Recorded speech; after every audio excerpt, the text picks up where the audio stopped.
વાત વરસાદની થઈ રહી છે જિજ્ઞાસા, એટલે વરસાદ જ્યારે પડે ત્યારે શું શું થાય છે આપણી વચ્ચે.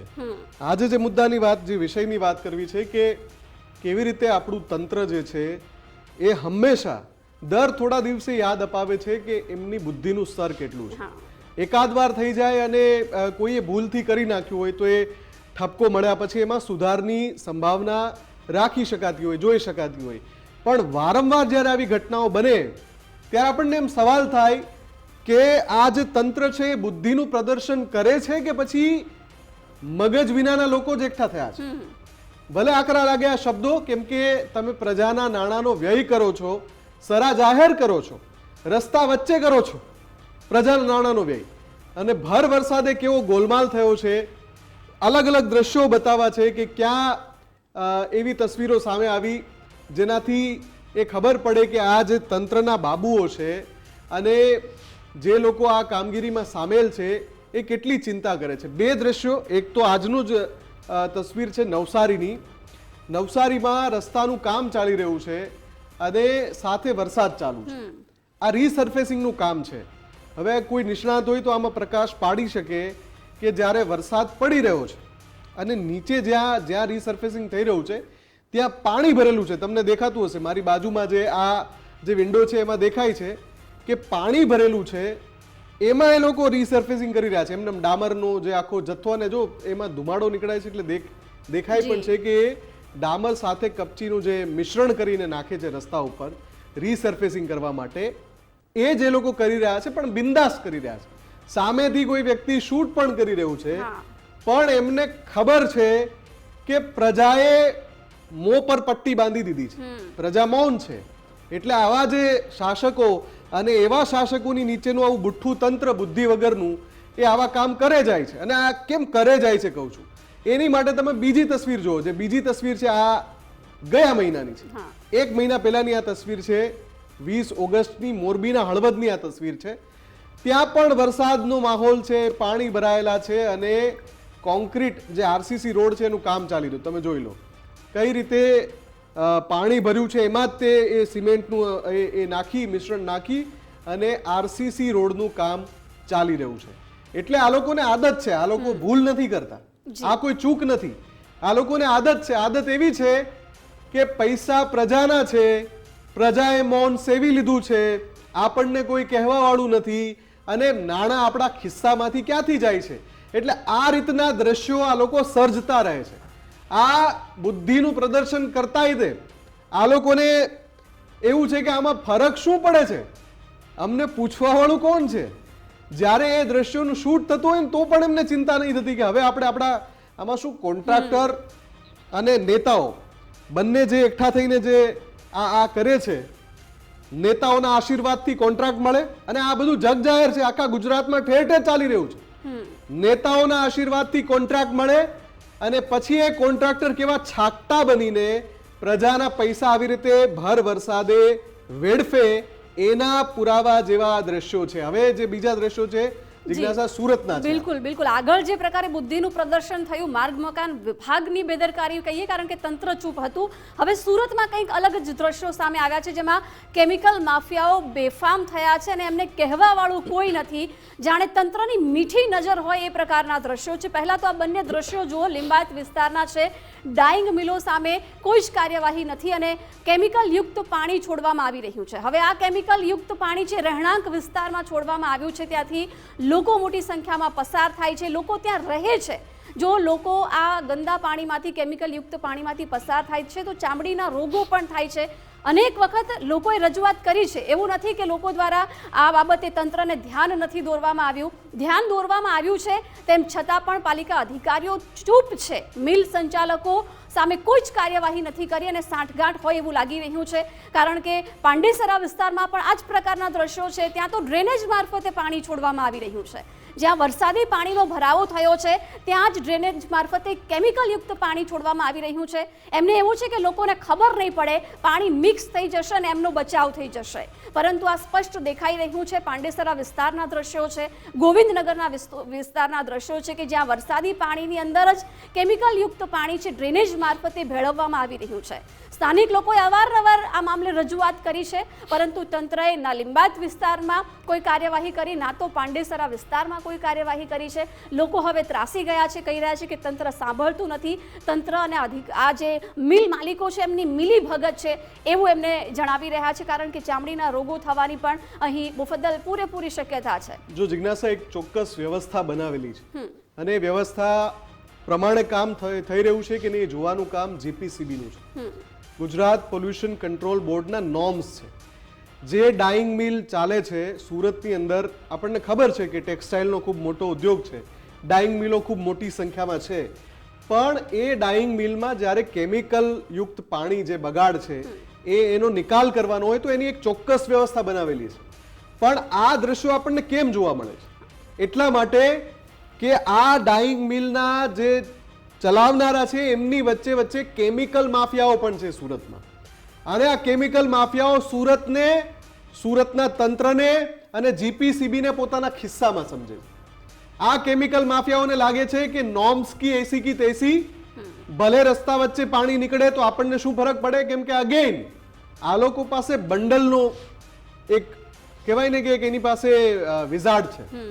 એ બંડલ આપી દે એટલે જેમની જવાબદારી છે આ નોર્મ્સનું પાલન કરાવવાની, એ મૂંગા મોઢે જોયા કરે અને એમને એમ લાગે કે વરસાદ છે, પાણી ભરાયા છે, કોને ખબર પડશે કે પાણી આપણે મિક્સ કરી દીધું છે. સ્ટ્રોમ વોટર ડ્રેનેજ લાઇન જે છે એની અંદર જે કેમિકલનું પાણી છે એ મિક્સ કરી દીધું છે, કોને ખબર પડવાની છે? એટલે નોર્મ્સનું પાલન ના જીપીસીબી કરાવી શકે છે. સુરતની અંદર તો આ ઘણા સમયથી સમસ્યા છે, પહેલી વાર નથી. પણ પાંડેસરા હોય કે લિંબાયત હોય, આવી રીતના દ્રશ્યો સામે આવે જ કેમ?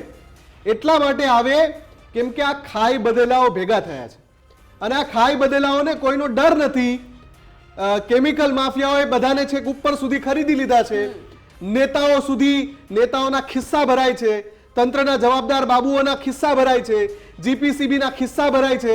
અને જો ખરેખર એ લોકો કામગીરી કરતા હોય તો પછી એક જ વરસાદમાં બબ્બે વાર આવી ઘટના શા માટે બને? અલગ અલગ વિસ્તારમાં એ પણ જેવો વરસાદ આવે પાણી ભરાય. એક તો પેલી નિષ્ફળતા તમારી એ છે કે સામાન્ય વરસાદમાં પાણી ભરાવા લાગે છે.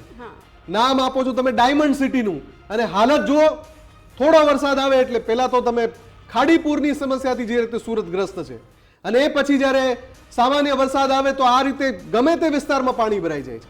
અને પાણી ભરાયા પછી તમારું બીજું પોત પ્રકાશે છે, બીજું પાપ. પહેલું પાપ તો તમે એ કર્યું કે તમે એ વ્યવસ્થા ન કરી કે પાણી ત્યાં ભરાય નહીં. બીજું પાપ આ કે તમે કેમિકલ માફિયાઓને પોષ્યા. એટલે કેમિકલ માફિયાઓ હવે તમારી માથે રહીને આ કામ કરી રહ્યા છે, તમને દેખાડી રહ્યા છે કે જો અમને કોઈનો ડર નથી. અને તમે પણ એટલા ખિસ્સા ભર્યા જ હશે તમારા, એટલે તો તમે કરાવી શકતા નથી. સૌથી પહેલા આપણે પાંડેસરાની વાત કરીએ કે જ્યાં આજે કઈ રીતે કેમિકલ યુક્ત પાણીનો નિકાલ થયો અને એ પાણીનો નિકાલ થયો એના કારણે રસ્તા વચ્ચે જ્યાં લોકોનો વસવાટ છે, રહેણાંક વિસ્તાર છે, ત્યાં કેમિકલ બહાર આવવા લાગ્યું અને આખું જે કાંડ છે, પાપ છે, એ સામે આવી ગયું.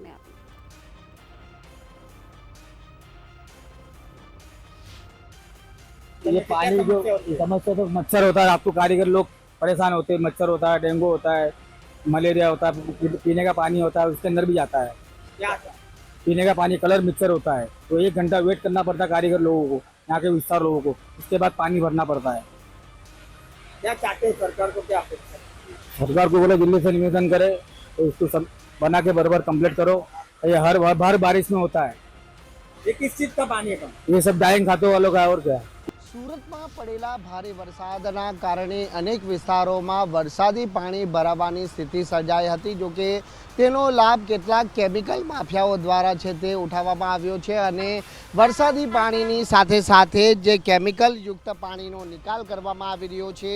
સીધી તસવીરો આપ જાતે જોઈ શકો છો કે આ ડ્રેનેજ મારફતે કેમિકલ યુક્ત પાણી છે તે હાલ છોડવામાં આવી રહ્યું છે અને આ પાણી જે સરા જાહેર રોડ રસ્તા ઉપર છે તે ઠલવાઈ રહ્યું છે અને કોઈ પણ સંજોગોમાં જો આ પાણીમાંથી લોકો પસાર થાય તો ખજવાળ સહિત ચામડીના રોગો થવાની સંભાવનાઓ પણ રહેલી છે. ભૂતકાળમાં જે પ્રમાણે સુરત મેયરે જણાવ્યું હતું કે આવા ઉદ્યોગો સામે કડકથી કડક કાર્યવાહી કરી અને આવા ઉદ્યોગો જો કેમિકલ યુક્ત પાણી ડ્રેનેજ મારફતે છોડશે તો તેઓ સામે કડક હાથે કાર્યવાહી કરવામાં આવશે. મેયરશ્રી, માત્ર આ વાતોથી કામ નથી થતું, પરંતુ કામ પણ જે જમીની સ્તર ઉપર બિલકુલ વાતોથી કામ નથી થતું, જમીની સ્તર પર નોર્મ્સ અનુસાર, નિયમ અનુસાર પગલાં લેવા પડે છે, પણ આ લોકો પગલાં લેતા નથી, લઈ શકતા નથી, કેમ કે એમની ઉપર એક વજન છે અને એ વજનના કારણે જ આ રીતની સ્થિતિ સર્જાય છે.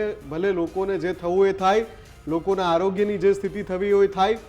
બીજો જે રિપોર્ટ છે સુરતનો એ પણ જુઓ છે, કેમ કે ત્યાં પણ સરેઆમ કેમિકલ માફિયાઓએ એ સાબિત કરી દીધું કે અહીંનું જે વ્યવસ્થાપન તંત્ર છે, તંત્રના જે અધિકારીઓ છે એ બિલકુલ બુઠ્ઠા છે અને કેમિકલ માફિયાઓ જ સૌથી આગળ છે. આ ડાઇંગ મિલ ઉપર જે સુરત મ્યુનિસિપલ કોર્પોરેશન છે એની મીઠી નજર છે અને ડાઇંગ મિલના સંચાલકો આમાં પણ તમામ એવા નથી. આ જે કેમિકલ માફિયાઓ સાથે જોડાયેલા જે છે, આ ગોવિંદનગરની અંદર જે દ્રશ્યો જોવા મળ્યા એ પણ જોઈ લઈએ કે કઈ રીતે અહીંયા લોકો ભયાનક રીતે બીમાર પડે એ રીતે કેમિકલ રસ્તા પર આવી ગયું સામાન્ય વરસાદમાં. यहाँ पे आप देख सकते हो पूरा ब्लैक कलर का पानी जो है गटर लाइन में से सब बाहर बह रहा है, क्योंकि यहाँ पे सब डैमेज लाइन बंद हो चुकी है और यहाँ पे एसएमसी वाले कभी अपना काम करने आते नहीं है. उनको अर्जी डाल डाल के हम लोग थक चुके हैं, तो भी वो लोग काम करने नहीं आते. हमारा काम उसकी वजह से बहुत रुकता है और इससे जो मच्छर पैदा होता है उससे बीमारी अलग होती है. आप लोग है ना, बार बार हम लोग एसएमसी वाले को बोल के थक गए. आप लोगों से निवेदन है कि आप भी कुछ बात कीजिए. ये केमिकल वाला पानी है जो डाइंग खाते वाले कलर काम करते हैं, तो उसका पूरा पानी बाहर आ रहा है. અમે લોકો એસએમસી ને કઈ કઈને થાકી ગયા છીએ. હવે તમે કંઈક કરો. મીડિયાને જોઈને નાગરિકો આ શબ્દો બોલે એનો અર્થ એસએમસીના જે કરતા ધરતા છે સુરતમાં, જો એમની પાસે સમય હોય અને જો એમના સુધી આ અહેવાલ પહોંચ્યો હોય તો એમણે ફરી એકવાર પોતાની ઊંઘ છે એ ઓછી કરીને જાગૃત અવસ્થામાં આવવું જોઈએ. કેમ કે એકને અનેક સમસ્યાઓ છે સુરતમાં અને ક્યાં સુધી સુરતને નાલેશી ભોગવવી પડશે તમારા પાપે, તમારી બેદરકારીના કારણે ક્યાં સુધી. એક તો સુરતના નાગરિકો તો ભોગવે જ છે, પણ સુરતનું નામ ખરાબ કરો છો તમે અને આ નામ ખરાબ કરનારાઓને છેક ઉપર સુધી ગાંધીનગરથી પગલાં લેવા જોઈએ કે આ જે નામ ખરાબ કરનારા સુરતમાં બેઠા છે, સુરતનું જે નામ ખરાબ કરે છે, અને એમાં જીપીસીબીના અધિકારીઓ પણ આવી ગયા કે જેમની રહેમ રાહ નીચે આ રીતની સ્થિતિ સર્જાય છે. એ જાગી જાવ, કેમ કે પ્રજા છે એ જાગવાની તૈયારીમાં છે. પ્રજા કેટલાક અંશે જાગી પણ ગઈ છે અને એમણે જો નગારે ઘા કરી દીધો તો પછી તમારી વલે શું થવાની છે ને તમે સપને કલ્પના નહીં કરો. બિલકુલ, એટલે આમ તંત્રને આદત પડી ગઈ છે કે આમ તો એમની જ જવાબદારી હોય કે આવી પરિસ્થિતિનું નિર્માણ જ ન થવું જોઈએ, તેમ છતાં પણ આવું થાય છે. લાગતા વળગતા અધિકારીઓની, તંત્રની ક્યાંક બેદરકારીના કારણે લોકો ભારે આક્રોશ ઠાલવે છે, મીડિયા પોતાનો અહેવાલ બતાવે છે, પરંતુ તેમ પછી પણ જો તંત્ર જાગે અને કામગીરી કરશે તો કદાચ સારી બાબત છે. બાકી આ બધું ચાલ્યું રહેશે અને લોકો આમાં હેરાન થતા રહેશે. મુદ્દાની વાતમાં અત્યારે બસ આટલું જ. રજા આપશો. નમસ્કાર. નમસ્કાર.